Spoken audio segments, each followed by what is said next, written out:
Magali a été jurée lors d'un procès d'assises. Elle se souvient d'une expérience pas toujours évidente vu la gravité des faits. Une mission citoyenne dont les règles lui ont été expliquées dès le départ. Le dossier est tellement complet de ce qu'on a reçu à l'avance, ça expliquait déjà vraiment bien à quoi ça consistait, quelles étaient les questions, comment on pouvait formuler les questions.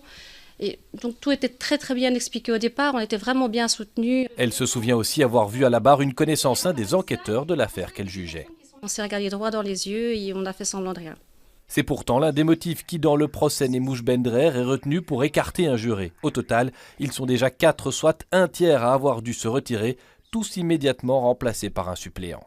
Je crois que ce procès va maintenant atterrir dans tous ses aspects, en ce compris la composition d'un jury qui va faire, si vous m'autorisez cette expression, ces petites maladies de jeunesse. Caroline Dumoulin est avocate pénaliste. Elle reconnaît que ces récusations peuvent peser sur le travail du jury, mais pas forcément comme on l'imagine.